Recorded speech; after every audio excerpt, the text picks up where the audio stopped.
Hey guys, today we're taking a look at the new Black Series speeder bike with Biker Scout. Now this is a release I was really excited about. The news that we were getting vehicles and larger creatures in the Black Series was fantastic. Then they showed us the packaging, and it's more of the same boring Black Series boxes. These larger ones especially have so much wasted space. But to get a Biker Scout and a speeder bike together in one pack, I was really excited. And when these first went up for pre-order, I bought two. So does the speeder bike live up to my expectations? Let's take a look. So, from a distance, this thing looks great. I've always loved the speeder bikes and the Biker Scouts ever since I first saw them in Jedi, when we got the toys back in the 80s. Even though he sat on top of it, they were still brilliant. But that was 30 years ago. So how far have we come in 30 years? Well, he sits on it properly now, but they've been doing that for a long time. It's a 6-inch scale, so that's great. The figure is super articulated, that's a bonus. And we also get a stand. Great. But this figure has some serious problems. I should point out that not every figure has the faults that mine does. However, there are a lot that do. So first off, we'll look at the Biker Scout. So the first problem I can kind of forgive. He's got bent legs. Not because he's made like that, but because the plastic is really soft and the way he's packaged means the legs bend round the speeder bike.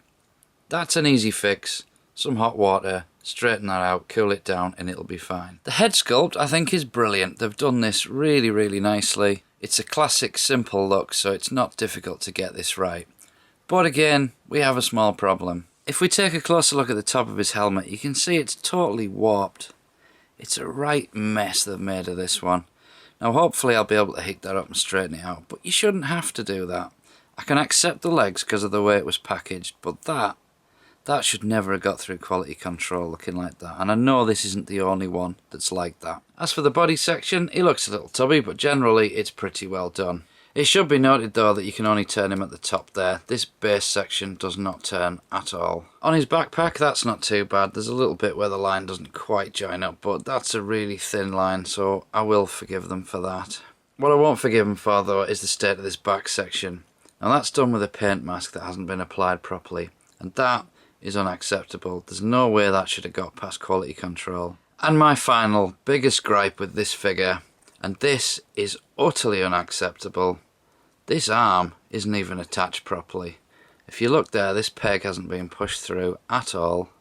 We can even pull it so it comes out completely and his arm falls off.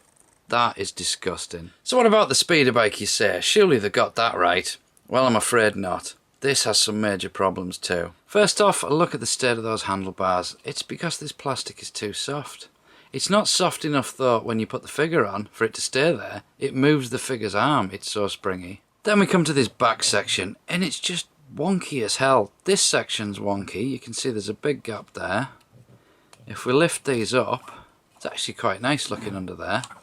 But you can see these flaps, look. That one's completely wonky. Yeah, you can straighten it out, but this plastic's soft, so it's only going to move back where it was. I can kind of deal with that, but this side's not even glued on properly. You can see a load of glue that's been put on badly. It's missed the bit where it's supposed to go. It hasn't stuck this together. Okay, I could fix this, but we shouldn't have to. These figures are expensive, especially if we have to import them, which also means sending it back's not an option, because it would cost more to send it than it did to buy it. Another gripe, this is apparently weathering. No, it's not. It's paint that's been put on by a chimpanzee. Anyone with any experience in painting would not accept that. You just wouldn't do it. This is meant to be dry brushing, and when dry brushing is done properly, you cannot see the brush strokes. This has been slapped on so quickly, it's more like overbrushing, where the paint is still wet. It's got to be the most amateur paint job I've ever seen. Yes, again, I could fix it, but we shouldn't have to. So don't get me wrong, I do like this figure, but I was really excited for this, and to see it pulled off so badly, it really hurts. I don't even open the other one, because I'm going to discover some new problems I didn't even know about. Most of the problems I've shown you, I can fix. But not everybody can, and nobody should have to. Hasbro, get your act together. This is unacceptable. So this has been Luke with the new Black Series 6-inch speeder bike and Biker Scout. Thanks for watching.